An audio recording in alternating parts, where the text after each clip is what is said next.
All right, this is the video for Geometry Unit 1, Lesson 5.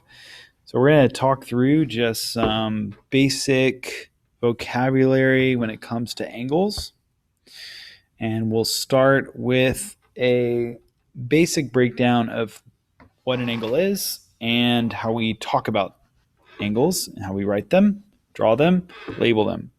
So in general, an angle is made of two rays. Remember, rays are objects in geometry that start at a single point. Let's call this point B. And they go in the direction of some other point. Let's call this point A. And let's call this point C. I'm actually going to highlight those in another color so you can see where our points are. So this is an angle, and it's made up of the ray and the space in between the two arms.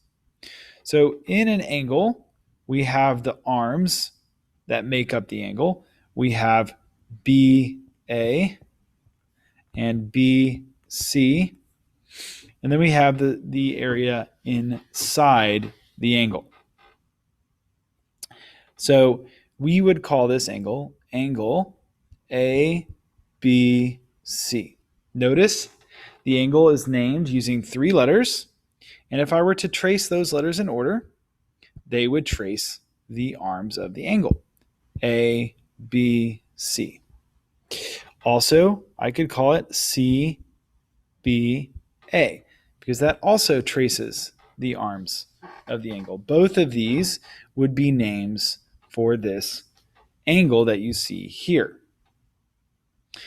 And one thing that we need to talk about is what is the name of this point right here.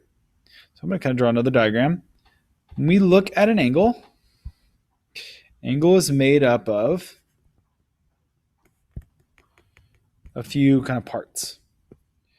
We have this point right here, which is called the vertex. You're going to see that term a lot in geometry, but the vertex is that point that is in the kind of corner of the angle. And then the angle divides this space, this plane, into two parts. It divides it into the interior and the exterior. So the interior is the space in between the two arms, and the exterior is basically everything else out here in green. So we have our vertex, our exterior, and our interior of our angle. So we've talked about how we think of angles, what they're made of, how to name them. We have not talked about how to measure them. So when we talk about measuring angles, we start with this concept that if I take a circle and I divide it up into little tiny slivers, and in fact, each one of these slivers, and it takes me 360 slivers to go all the way around the circle. We call that degrees. So a degree is one part of that puzzle. This is 1 degree of that circle right there. 360 of them go all the way around the circle. So I can measure an angle by asking, okay, well, how many degrees of that circle fit into this angle? And so that is how we measure angles. We have a tool for this, and this will be a little bit challenging for us, but I have some ideas for how we can kind of help you guys practice this. We have a tool called a protractor. And a protractor basically looks like this. It is made up of a few different components. There is kind of a center point to the protractor, and then there are two what we call terminal sides. Terminal side means it's the side that we're measuring from. So the protractor is a way of measuring angles. And you see you have two scales. You have a scale going along the outside and a scale going along the inside. So we're going to talk about, and I'm going to go through this, and we're going to practice doing measuring angles with the protractor. And I'm going to give you this assignment later on down the line to practice yourself. So there are two scales. Whatever side the arrow is pointing to, the 0 of, here or here, is the side that you're measuring from. So in this example, because I'm crossing this 0, I'm measuring using the inside scale, not this scale. Just the inside scale. And so when I look at this, I can see that this angle measures 35 degrees, not 145 degrees. And later we're going to talk about how you can kind of use common sense to know when you're given a set of options what the measurement of an angle is. So let's erase that and let's look at the next problem. So when I want to measure an angle, I drag in the case of doing it on the computer, I'm going to drag this so that the center is on the vertex. And then I'm going to decide which scale to use. I'm not going to use the outside scale because it is pointing at this 0 right there. And so I'm going to measure up to this point, which in this case gets me to 45. So I would type in my answer, 45. Oops. 45. What's that? All right. Let's go to the next one. Here's another one. Again, I'm going to drag my vertex to that point in the middle of my protractor.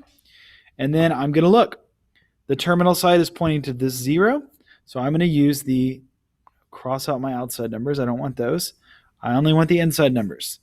And I can see it's pointing right past 150 right here. So this angle is pointing at about 152 maybe. And so that would be my response for this problem.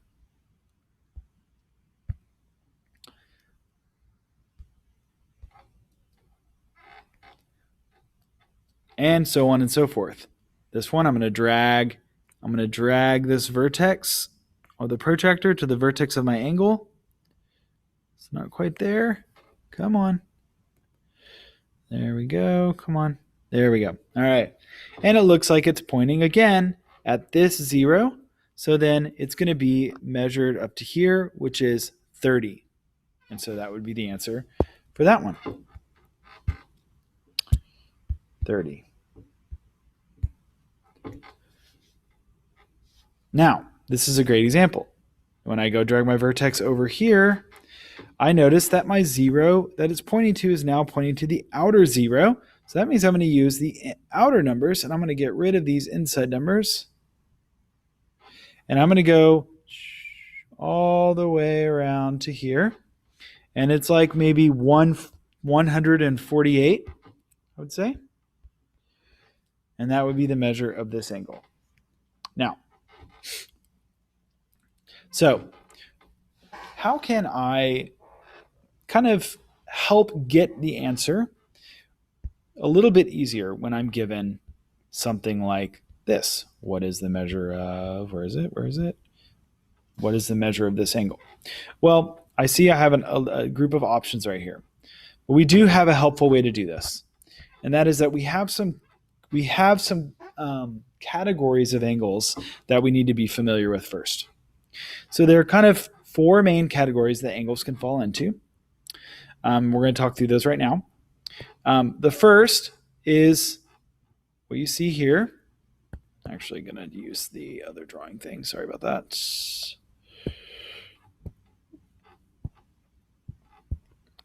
This is an angle that has a measure that is less than 90 degrees.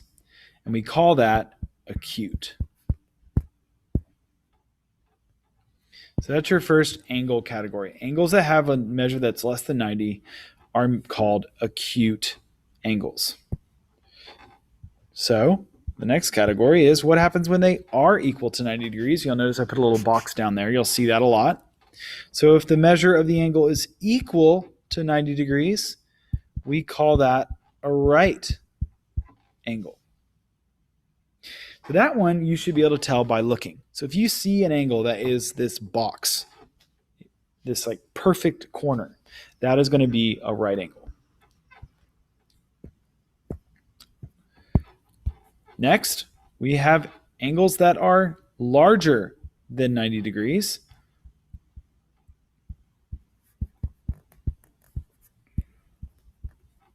And those are called obtuse. Notice this goes beyond this corner and opens up even wider. So we have acute, less than 90 degrees. We have right angles that are equal to 90 degrees. We have obtuse angles that are larger than 90 degrees. And then we actually have angles that stretch all the way out. There is still a vertex here, but they go all the way open. And these are ones that are equal to 180 degrees, that being halfway around the circle. And these are called straight angles. So those are your four main angle categories that you need to be familiar with. So let me just erase that. All right. So those are some of the major things that you need to know about. So let's look through this lesson, and we'll have to pause in the middle because there's some stuff later on. But I want to draw your attention to some key things. First thing I'll draw your attention to, and I'll copy an image of this on the notes page, but this diagram of a protractor you're going to need in the vocabulary section. This is another version of what I just went over about the different types of angles.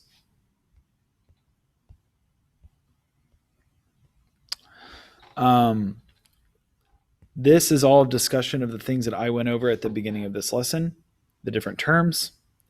So let's jump down and look at the way that we are going to have to do this. So first of all, you have a bunch of vocab, 1, 2, 3, all the way down to number 5. And then which angle has a measure of greater than 90 but less than 180 degrees.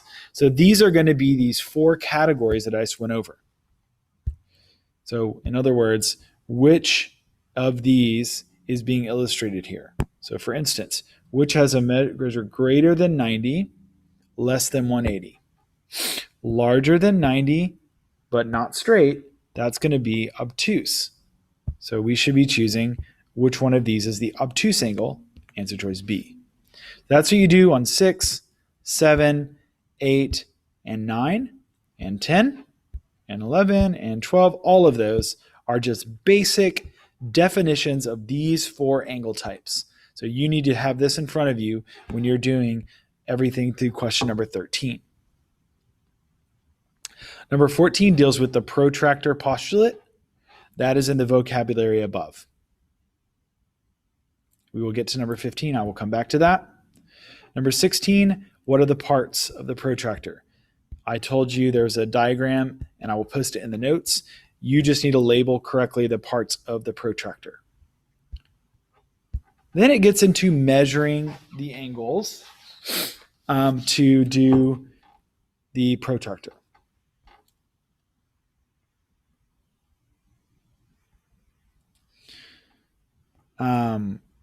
Now, it says that you can use the one on the monitor, and I'm going to attempt that if possible, but I do not think that it's actually going to work. No.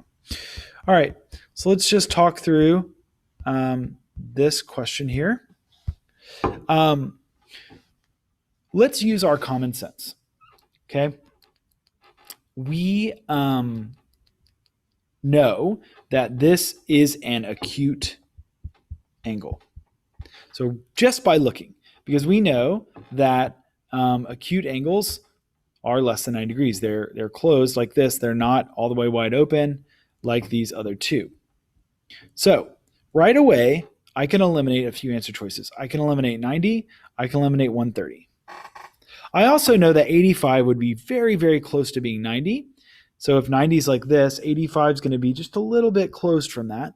So clearly that's not going to be the answer either. So we know it's not 85. So we've already narrowed it down just based on the fact that we know these are acute and in particular how generally small it is. The other thing we know is that 40 would be an angle that was almost halfway between the two, whereas this one is like almost even half of that. So really, let's be honest, using common sense, we know that this has got to be a 20-degree angle. And we're going to walk through all these together, and I'm going to have you do a protractor exercise on a separate website. So for now, I'm going to go through these together with you. Use your protractor to monitor on the monitor. Again, there is no protractor on the monitor that I know of. So again, this is an acute angle. Sorry about that. So again, 130 is gone, 90 is gone. 85, again, too large. 85 would be nearly open to a 90-degree angle. We've already chosen 20 for the question above because you can see this is larger than this angle. This angle is much more narrow than this angle, and so I feel confident that the answer is 40. Now we get to one here.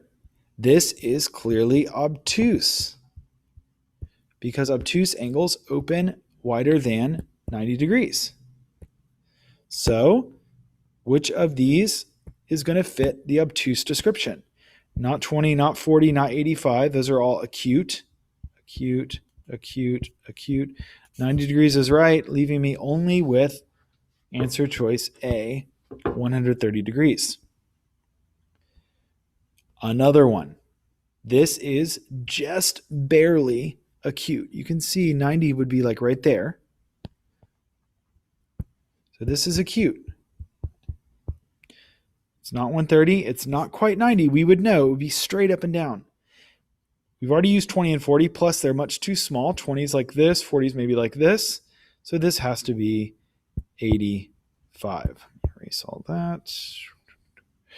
And so we get 85. All right. So now we've gotten down to the other part of this lesson. So I'm going to jump over to a new drawing, and we're going to talk about the angle addition postulate. The angle addition postulate says that when I have three angles similar to the segment addition postulate that we covered in a previous lesson, the idea here is that if I have these two angles, I keep saying three, these two angles that combine to make a third angle. So let's call this angle P, Q, R, and we'll call this point S. So looking at this, the angle addition postulate is a way of saying that if I have two angles that together are kind of pushed together or laid right next to each other and share a common ray, like you see here, ray R or QR, then I can say the following: angle PQR plus angle RQS equals angle PQS. I'll use some colors here to kind of illustrate. In other words, this angle PQR, and this angle RQS,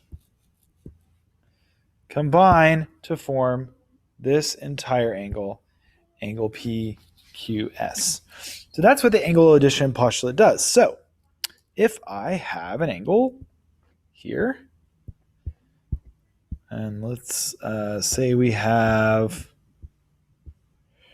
it's really big here. Let's say I have this point here, here, and here. And let's call these points A,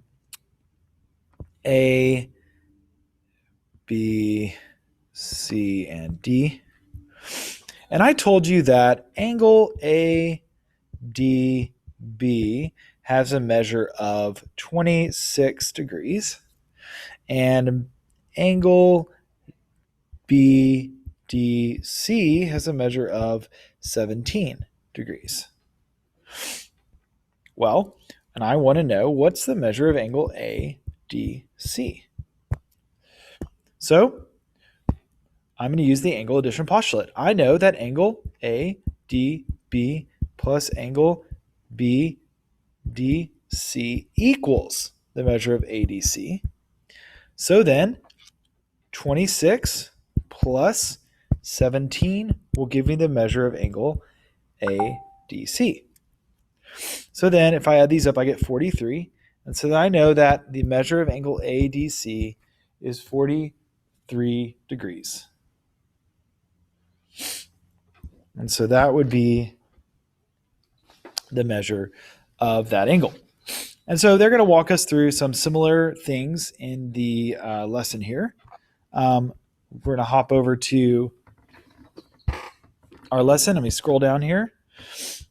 And this is basically the concept behind question number 25, 26, 27.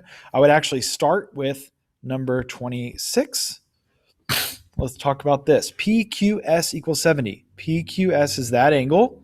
That angle is 70. SQR is equal to 30. That's that angle. That's 30.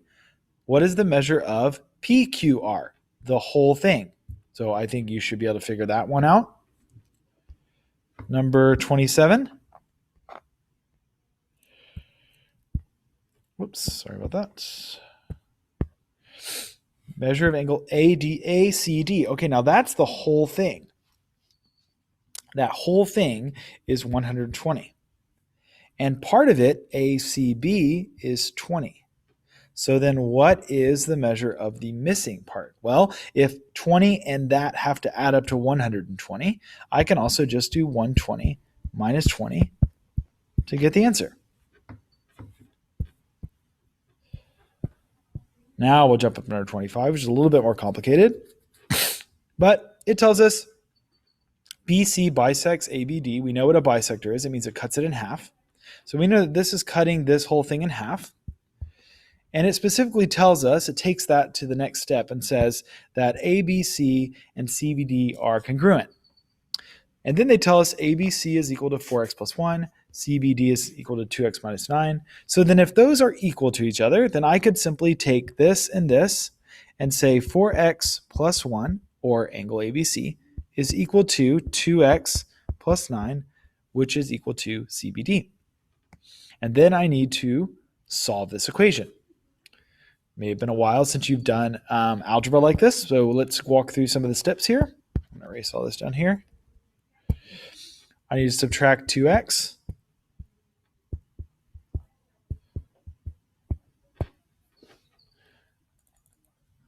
And that goes away, leaving me with 4x minus 2x is 2x plus 1 equals 9. I'm going to subtract 1 from both sides, leaving me with, I'm going to write this over here, 2x equals 8. That cancels out. 9 minus 1 is 8. Divide both sides by 2. X equals 4. If x equals 4, and they want to know the measure of ABC, ABC is 4x plus 1. If x is 4, then it's 16 plus 1, which is equal to 17. And that is the measure of angle ABC. So I did that one for you, but the key things here are going to be you being familiar with these different angle types and specifically the parts of the protractor and the kind of definitions of all of these different angle types, obtuse angles, straight angles, and all that good stuff. So hopefully that was helpful for you. I know this was a long one. Thanks for tuning in.